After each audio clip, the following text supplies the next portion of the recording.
my name is Beaver, and I'm going to be talking with you about my theory for nursing. It's called the radio theory. I'd like to start this with a small worship thought. In The Desire of Ages, chapter 53, Ellen White says, "The more closely you connect yourself with the source of light and power, the greater light will be shed upon you, and the greater power will be yours to work for God." With this radio theory, the radio is an example of the person. This is called the body of the radio. For those of you that don't know much about radios, this is called an amateur radio or ham radio. Radios use frequencies, just like when you listen to your radio on the way to work or on the way to school. When you dial in, say, 89.5 FM, that is using megahertz, and a megahertz is called a million hertz. So if you dial 89.5 FM, you're putting in 89.5 million hertz, or million cycles per second. And that information is transmitted through the air, just like a sound wave is. Well, unless you have the right frequency in your radio, you will not receive those waves. That is the way a ham radio works. You have to put a frequency in, and the person listening to you has to have the same frequency so that you can be able to communicate effectively. Without that, all they will hear is nothing. The radio is like the person, the body of the radio. This is where data or information is stored and changed. This is where the signal comes into and is interpreted, and it comes out as sound so that you can hear them talking. Because obviously, I'm standing out here and I don't see any waves coming through the air, all of a sudden transmitting through this radio from somebody that's hundreds of miles away. So that's why we have the body of the radio, for input and output of information where data is stored. As many of you know, if you do not turn your radio on, you're not going to hear anything from it. Try it in your car next time you're driving. Same thing goes with this radio. If I don't have a power source, such as a battery, that I put into the radio, it doesn't matter whether or not I turn it on. So, now that I have the battery in, I can hit the power button, and we have sound. Well, I don't hear anything yet. So what's the problem? Is it because I don't have power? No. I put the battery in. It must be something else. This battery is similar to the source of power that we have as Christians. We have God as our source of power, and we also have a healthy lifestyle that He's outlined for us in the Bible. We need to live a healthy lifestyle and have God in our lives so that we have the power to communicate effectively with our patients and with their family members. Like I mentioned, you're not hearing anything at this point in time, so why not? Oh, we forgot one of the most important things. It's called the antenna. Let me connect the antenna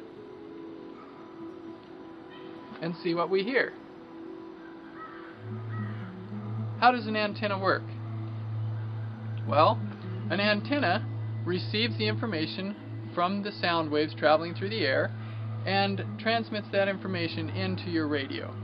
The radio then deciphers that information, and then through the speaker, which is on the front, you can hear this information. So why aren't we hearing anything yet? Well, it's because we don't have the right frequency input in the radio.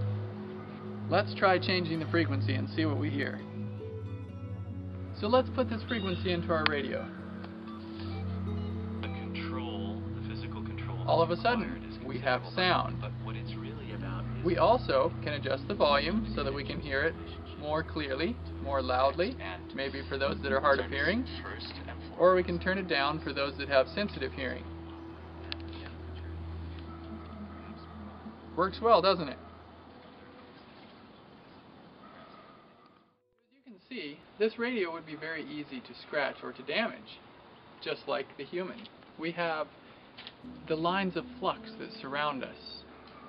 As Betty Newman talked about, we can have these lines penetrated by things that can damage our health and well-being. Same thing goes for the radio. That's why we use a case to protect it.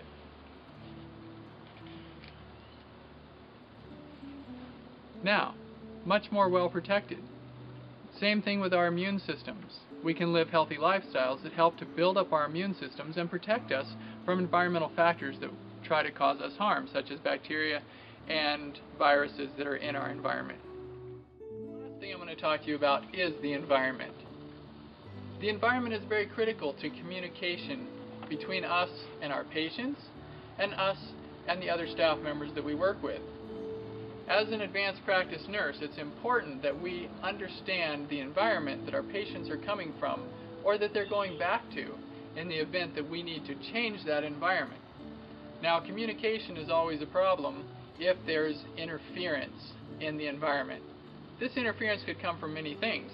It could come from another person. Remember, our radio is the example of the person. So all of a sudden we have this interference, and it's very difficult to communicate, as you could probably tell. Other things that can cause problems is objects, such as maybe your cell phone or the computer or anything else that is detracting from our ability to communicate with our patient. It's very distracting when you're in the middle of a conversation and your phone rings and you have to run off to answer it, or maybe you have to put information in the computer because without documentation we don't get the information passed on to the other nurses that we have to do. So any of these things can cause interference. The most important thing, though, is that as we look at a radio and as we think about the sound waves that are traveling between us and our patients, we want to be able to communicate to them about the love of God, about our source of true power. Without this true source of power, all of our communication, all of our interaction, all of our healing and health that we talk to them about really is not that effective, because without the source of power, a radio is just another radio and you won't receive any communication from it.